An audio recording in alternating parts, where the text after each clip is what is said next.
Hey everyone, and welcome back. I'm Rick Fussell and this is the Ingrain Workshop. In today's video, I'm going to be making a marking knife. Now I'm going to make this out of black walnut, an old saw blade, and a 30-06 brass shell casing. So always police up your brass at the range. That's coming up next here at the Ingrain Workshop.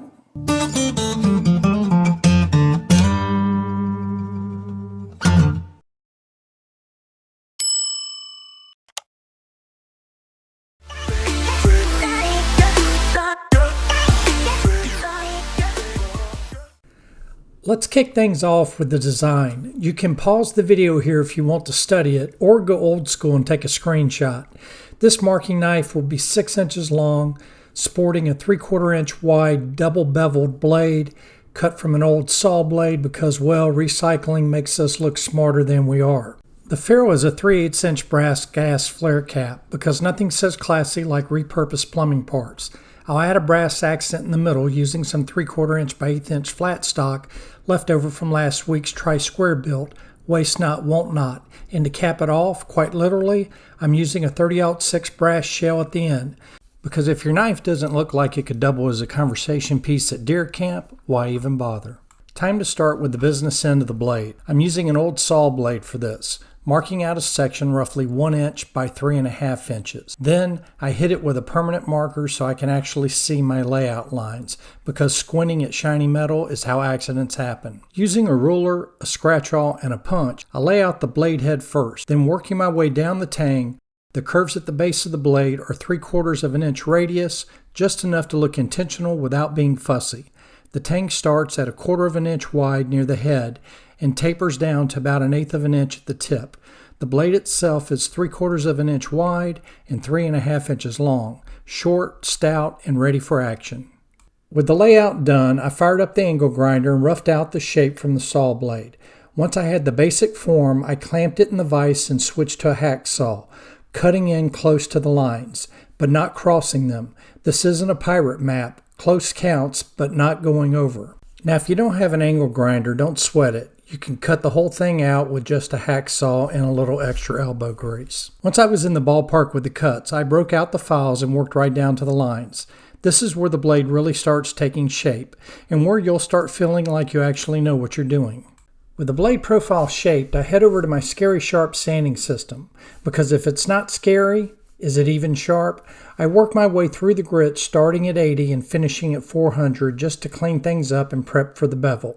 The double bevel gets a rough cut at 25 degrees. Nothing too fancy yet. I'm just aiming for the general shape. I'll dial in the final edge after heat treating once the steel is hardened up. For heat treating, I'm using a torch with MAP gas to get the blade up to temp. I keep a magnet nearby because once the steel gets hot enough to lose its magnetism, that's my cue. It's time to quench. I drop it into some vegetable oil generously donated from the supervisor's kitchen stash. Let's hope she doesn't notice the smell. Now that the steel is hardened, it's time to temper it, because right now it's tougher than a boiled rooster, but also brittle enough to snap if you breathe on it wrong. So I sneak off to the she shed, or the barn, depending on the supervisor's mood, to use the oven for tempering. I'm using a small shop oven, but you could absolutely use your kitchen oven. Just be sure to do it when no one's baking banana bread. I temper the blade at 400 degrees for an hour. You can go with 200 degrees for 2 hours if you've got the time, but I was in a hurry, and more importantly, I didn't want to get caught in the she shed. That's her safe space. Mine's the workshop. Once tempered properly, the steel should turn a nice light brown, kind of like pine straw. That's when you know it's ready for action. The black portion in the middle is just an area that I didn't sand down after heat treating. With the tempering done, it's time for the blade's final sanding. I start with 120 grit and work all the way up to 2500, because if you're going to make a marking knife, it might as well look good doing its job. I also take the time to sharpen up the double bevel. Now that the steel is hardened and tempered, it'll hold a fine edge, and trust me, it will be sharp. With that, the blade portion is complete. It's looking good, feeling solid, and ready to meet its handle. Now I turn my attention to the handle. I wanted to add a decorative brass accent in the middle, so I cut my blank in half and epoxied a strip of brass flat stock between the two walnut pieces. Sounds good in theory, but in practice, total failure. When I started turning the brass on the lathe, it heated up just enough to soften the epoxy, and that bond let go like a greased possum, so it was back to the drawing board. For the redesign, I decided to make the handle a little longer, bumping it from 6 inches to 8. I grabbed a 3/4 inch square walnut blank, then cut it into two 4-inch pieces on the table saw using my trusty crosscut sled, aka the 1960s Batmobile. Next, I marked and found the center point on both pieces using my awl. Then I headed to the lathe and turned a 3/8 inch by 1 inch long tenon on one end. On the other half, I used the drill press with a brad point bit to drill a matching 3/8 inch hole. This way I can join the pieces securely and avoid another episode of epoxy meltdown on aisle 3. Next, I cut my brass flat stock down to a 3/4 inch over at the miter saw. To keep the brass from slipping under the fence, I elevated it with a piece of scrap plywood. Just a quick trick to keep things safe and square. Now, when it comes to cutting soft metals like brass and aluminum, your standard woodworking tools work just fine as long as you're not trying to shave down a tank. Once cut, I punched the center of the brass and took it to the drill press. Using a 3/8 inch bit, I drilled a hole straight through it so it would slide cleanly over the tenon. With the brass prepped, I epoxied it to the walnut.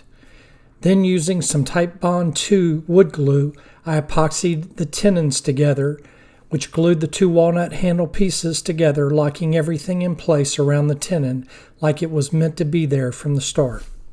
With all the prep work done, it's time to turn the handle on the lathe. Now, there's a bit of an order of operations here, so I'm starting at the business end with the brass ferrule. I'm cutting a tenon at the end of the handle for the brass flare cap to thread onto. For that, I use a parting tool to sneak up on the right size. I don't have the exact measurement offhand, so I measure the inside threads of the flare cap with my calipers and add about a 32nd of an inch and carefully cut down to that diameter, checking the fit as I go. It's a little trial and error, but better to sneak up on a good fit than blow right past it and end up with a paperweight. With the handle clamped in the vise, I chamfer the edges of the tenon using a file, just to help the brass flare cap thread on a little easier. A little prep here saves a lot of frustration later. Then with a wrench, I'll start threading the cap onto the tenon. This is where you take your time, nice and slow. You want it snug up against the base of the blank, but the last thing you want to do is over-tighten and snap the tenon. Ask me how I know, or better yet, don't. With the brass flare cap threaded on, I'll punch out the center and drill a 1/8 inch hole so I can remount it on the lathe. Back on the lathe, I start shaping the handle, rounding over both the brass ferrule and the center brass accent. I alternate between the two to keep the heat down. Brass heats up quick, and I'd rather not burn the epoxy or my fingers. Next, I move to the top of the handle, where the 30-06 brass shell casing will go. I'm cutting the casing down to 3/4 of an inch, so that's the length of the tenon I'll need. Just like before, I measure the inside of the shell casing with my calipers, then turn the tenon to match that diameter, nice and slow for a clean fit.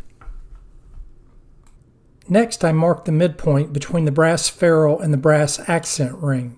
Using a parting tool, I turn the handle down to a 1/2 inch diameter right at that mark.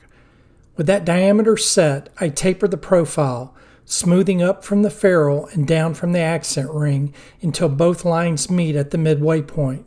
It gives the handle a nice, comfortable shape, like it was meant to live in your hand. With the bottom half of the handle profiled, I pull it off the lathe and take it to the bandsaw. I cut off the upper end right at the tenon where the shell casing will go, then test fit the 30-06 casing. With a good snug fit, I go ahead and epoxy the shell casing onto the end of the handle. Now you see what I meant by order of operations, and I'm not talking about math. Using the indentation from the firing pin on the primer, I remount the handle on the lathe, this time reversing the top and bottom. That lets me shape the upper half of the handle now that the shell casing is in place. I taper the profile down from the center brass accent ring and up from the shell casing until they meet in the middle. Smooth transitions make for a comfortable grip and a better looking knife. With the full handle shaped, it's time to sand. I move the tool rest out of the way and start with 80 grit, working my way up through the grits to 600. I sand the walnut and the brass together for a seamless finish and wrap it all up with a final pass using a Scotch-Brite pad to give it that clean, soft sheen. With the handle clamped in the vise, I'll drill an 1/8 inch hole for the tang using a handheld drill and a square to keep things plumb with the handle. Once I reach the depth of the tang, I'll switch over to a small file and start shaping a rectangular hole in both the ferrule and the wood to accept the blade. This part takes a little patience. I just ease in with the file, check the fit, and repeat until the blade slides right in. Once the fit is good, I tape off the walnut and head over to the buffing wheel to polish up all the brass. A little shine goes a long way.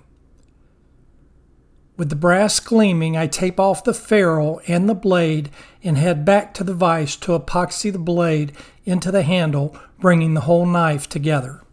Now it's time for the finish. I'm going with my go-to combo, 2 coats of Formby's tongue oil to bring out the depth in the walnut and seal everything in.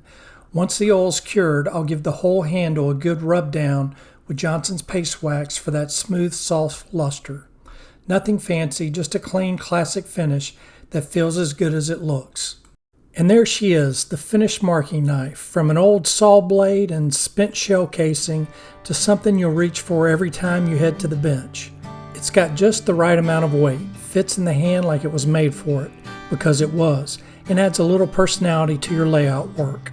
If you enjoyed this build, don't forget to like, comment, and subscribe, and stick around. There's more to come in this tool build series, and when it's all said and done, we'll build a cabinet to store every one of them in. Thanks for watching, and as always, stay sharp and keep making sawdust. Well, that's going to wrap up this video. I hope you enjoyed the video, and if you did, then please leave it a thumbs up. If you're new to the channel and you like DIY and woodworking projects, then I highly recommend that you smash that subscribe button. It's free and painless, and I'd also ask that you ring that bell icon. That way you'll be notified of all our upcoming videos. To all my existing subscribers, I really appreciate all the support you've given this channel. Now I'll leave links in the video description below to all the tools and equipment that I used on this project, and that's one way to support the channel. And if you're really feeling generous, you can always leave us a super thanks. And don't forget, the best tool in the workshop is always the one you make. And don't forget to pick up that brass the next time you're at the range. I'm Rick with the Ingrain Workshop. Until next time, have a wonderful day and God bless.